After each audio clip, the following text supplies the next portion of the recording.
दोस्तों ये कहानी एक रूम की है जो कि सभी की ख्वाहिशें पूरा करता है। आपने ये कहावत ज़रूर सुनी होगी कि लालच बहुत ही बुरी बला है। ये कहानी उसका बिल्कुल सही एग्जाम्पल है। मूवी शुरू होती है और हम एक कपल को देखते हैं जिनका नाम मैट और केट होता है। ये लोग अपने नए घर में शिफ्ट हो रहे होते हैं और इसलिए बहुत ही ज़्यादा खुश होते हैं। यहाँ पर हमें पता चलता है कि मैट एक आर्टिस्ट है, एक पेंटर है और केट एक ट्रांसलेटर है। इनका घर बहुत ही ज़्यादा बड़ा और सुनसान जगह पर होता है जिसके आसपास कोई चीज़ नहीं होती है। बाद यहाँ पर कहानी एक मज़ेदार मोड़ लेती है। मैट को एक चाबी मिलती है और ये चाबी होती है एक सीक्रेट रूम की। ये दोनों उस रूम को भी ढूंढ लेते हैं और जब उस रूम को खोलते हैं तो रूम बहुत ही डार्क होता है। घर की सभी लाइटें फ्लिकर होना चालू हो जाती है, लेकिन यहाँ इस पर ये ध्यान नहीं देते हैं और उस रूम को बंद करके यहाँ से निकल जाते हैं। अगले दिन इनके घर की सभी लाइटें फ्लिकर हो रही होती है तो मैट एक इलेक्ट्रीशियन को लेके आता है और उस रूम में ले जाता है। हम देखते हैं कि उस रूम में हर तरफ वायर ही वायर होती है, अलग अलग तरह की वायर होती है। पूरा रूम वायर से भरा हुआ था। ऐसा लग रहा था कि इस रूम को सिर्फ वायर से बनाया गया है। उनको यहाँ पर एक गोल सा सर्किट भी दिखता है जिसमें कि लाइट जल रही होती है। हैरानी की बात ये होती है कि पूरे घर में लाइट नहीं होती है, लेकिन ये सर्किट में लाइट जल रही होती है। इसके बाद इलेक्ट्रीशियन उनको बोलता है कि वो ये ठीक नहीं कर पाएगा। ये बहुत ही ज़्यादा कंफ्यूजिंग वाला काम है और जिसके बाद वो वहाँ से जाने लगता है और जाते हुए वो मैट को बताता है कि ये घर बहुत दिनों से खाली पड़ा था। इसके पहले जो मालिक यहाँ पर रहा करता था उसको इसी घर में किसी ने मार दिया था। वो बोलता है कि मैं होता तो ये घर कभी नहीं खरीदता। ये सारी बातें सुनकर मैट बहुत ही ज़्यादा डर जाता है लेकिन वो इसके बारे में केट को कुछ नहीं बताता है। वो नेट पर चेक करता है जिससे कि उसको पता चलता है कि इस घर का नाम हाउस ऑफ ब्लड हुआ करता था। कहाँ पर 1975 में एक कपल मरे हुए पाए गए थे। एक लड़के ने उन्हें मारा था जिसकी पहचान अभी तक नहीं हुई, मतलब कि वो लड़का कहाँ से आया था और उसने इन्हें क्यों मारा ये किसी को अभी तक पता नहीं चला है। बाद मैट उसी रूम में बैठ जाता है और वाइन पीना चालू कर देता है। उसकी वाइन ख़त्म हो जाती है और वो विश करता है कि काश मेरे पास एक और बॉटल होती।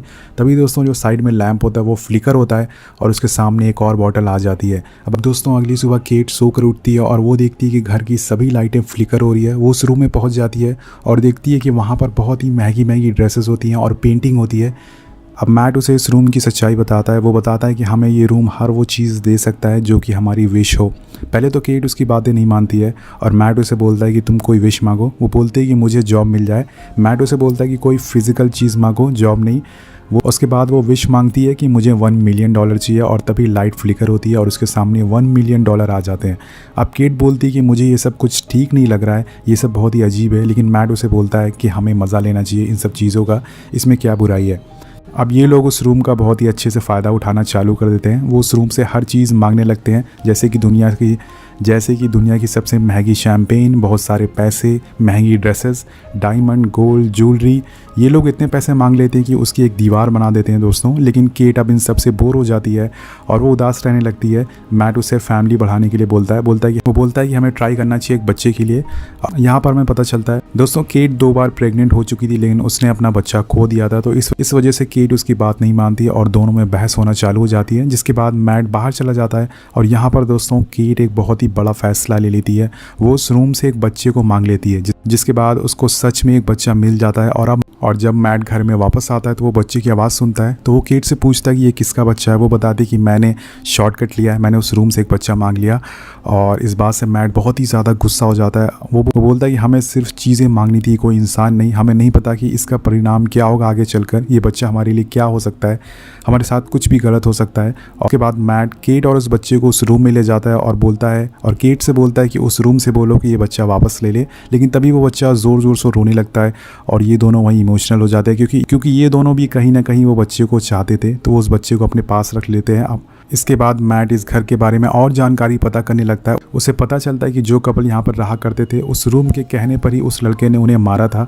उसके बाद उसे मेंटल असाइलम में भेज दिया गया था और उस लड़के का नाम जॉन डो होता है। अब मैट डिसाइड करता है कि वो उससे मिलने जाएगा और वो कुछ पैसे अपने पास रख लेता है। अब वो जॉन से मिलता है। जॉन उसे बोलता है कि तुम लोग बहुत ही मज़े कर रहे होगे उस रूम में, नए नए कपड़े मंगा रहे होगे, क्योंकि मैट को पता होता है कि ये लोग काफ़ी एंजॉय कर रहे हैं रूम में।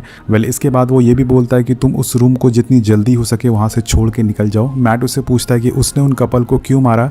वो इस सवाल का कुछ और ही जवाब देता है। वो बोलता है कि जिस इंसान को वो सारी चीज़ें मिल जाती है जो वो चाहता है, उसे खुद अपने आप से खतरा होना चालू हो जाता है। अब मैट यहाँ से निकल जाता है और रास्ते में पेट्रोल भरवाने जाता है। जब वो अपने जेब को चेक करता है तो वहाँ पर दोस्तों पैसों की जगह मिट्टी होती है। और यहाँ पर इस रूम का एक और राज खुलता है, इस रूम में कोई भी चीज़ अगर इस घर से बाहर जाएगी तो वो मिट्टी बन जाएगी।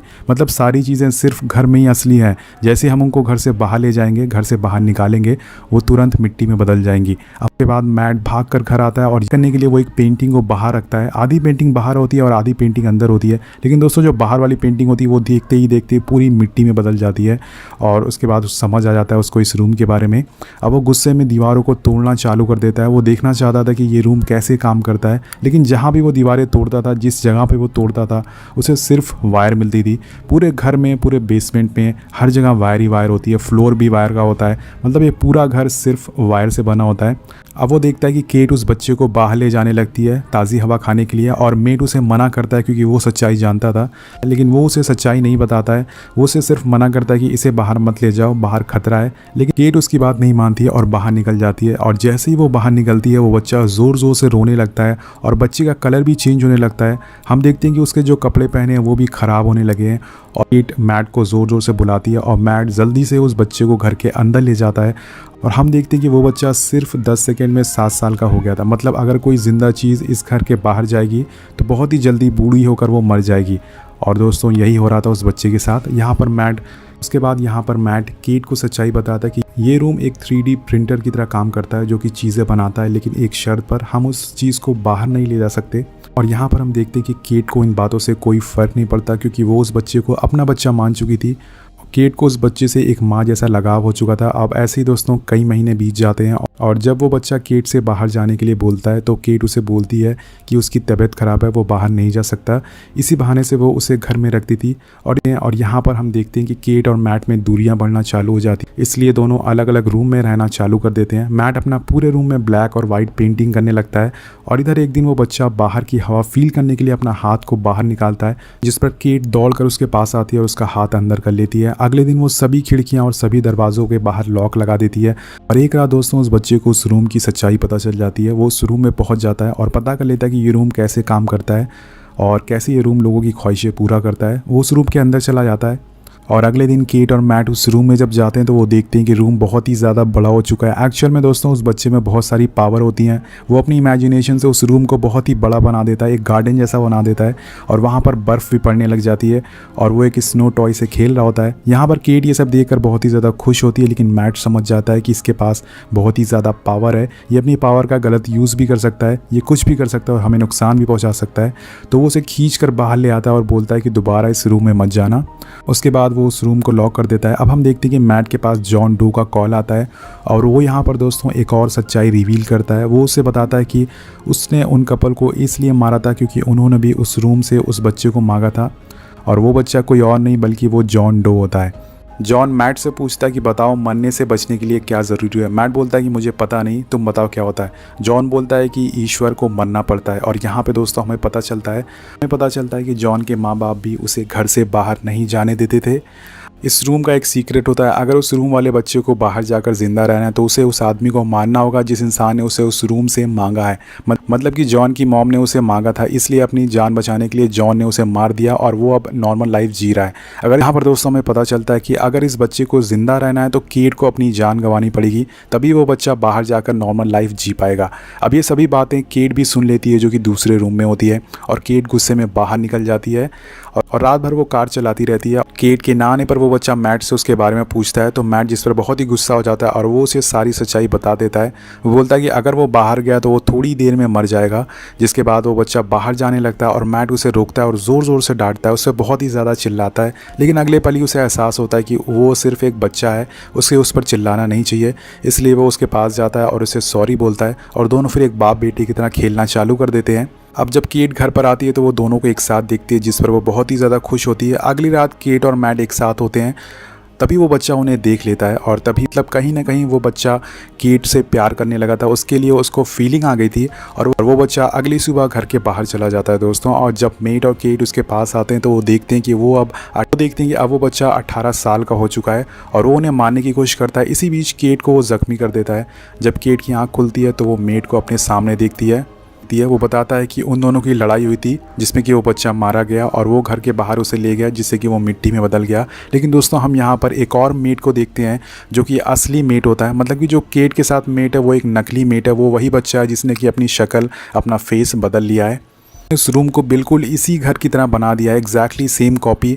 मतलब कि जो चीज़ यहाँ पे थी वही चीज़ वहाँ पे हो गई है। और मैट, उसके बाद हम असली मैट को देखते हैं जो कि उस रूम को तोड़ना चालू कर देता है जिससे कि वो अंदर घुस सके, जिससे कि वो उस रूम के अंदर घुस सके।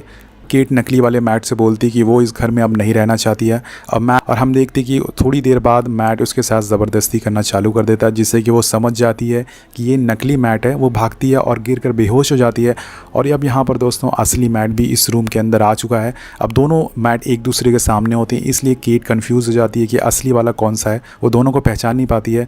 और तभी केट को एक आइडिया आता है। वो ज़ोर से बोलती है ईशाने, और वो नकली वाला मेट उसकी तरफ देखने लगता है। मतलब वो समझ जाती है कि नकली है और वो उसे वहीं गिरा कर बेहोश कर देती है। अब दोस्तों वो लोग इस रूम से भागना चालू कर देते हैं, लेकिन उस रूम के अंदर जो बच्चा होता है वो इस रूम को पूरी तरह से बदलना चालू कर देता है। मतलब वो इस पूरे रूम को कंट्रोल कर सकता था। वो हर चीज़ को घुमा सकता था, सीढ़ियों को घुमा सकता था, जिससे कि वो लोग इस रूम से निकल नहीं पाते और इस रूम में फंस जाते हैं। यहाँ पर केट और मैट अपना दिमाग चलाते हैं। ये लोग उस रूम से नकली केट और मैट मांगते हैं जिससे कि वो बच्चा उन्हें असली समझने लगता है और उनको ज़ख्मी कर देता है। लेकिन तभी असली वाले केट और मैट बाहर से भागना चालू कर देते हैं और वो लकीली उस रूम से बाहर निकल जाते हैं। अब वो बच्चा उनका पीछा करता है और मेट उसे बाहर आने के लिए एक्साइटेड करता है, जिसके बाद वो उस पर कूद पड़ता है और मेट उसे बाहर खींच लेता है और केट अंदर से दरवाज़ा बंद कर लेती है। और हम देखते हैं कि अब देखते ही देखते वो बच्चा बूढ़ा होने लगता है और फिर मिट्टी में बदल जाता है। मतलब कि वो अब जा चुका है। ये चीज़ें देखकर केट बहुत ही ज़्यादा इमोशनल हो जाती है क्योंकि वो उसे अपना असली बच्चा मानती थी। अब उसके बाद दोस्तों हम 1 महीने बाद का सीन देखते हैं जहाँ पर केट अब प्रेग्नेंट होती है, लेकिन वो खुश नहीं होती है। वो अजीब सा फेस बनाती है, शॉक होती है, जिससे कि हमें लगता है कि उसने फिर से कुछ ना कुछ गड़बड़ कर दी है। और हम एक बार फिर से लाइट को फ्लिकर होते हुए देखते हैं। तो मूवी यहीं ख़त्म हो जाती है। आपको मूवी कैसी लगी नीचे कॉमेंट करके ज़रूर बताइएगा। सबसे इंपॉर्टेंट चीज़, चैनल को सब्सक्राइब ज़रूर करिएगा। मिलते हैं आपसे अगली वीडियो में। Thank you so much watching. Peace out.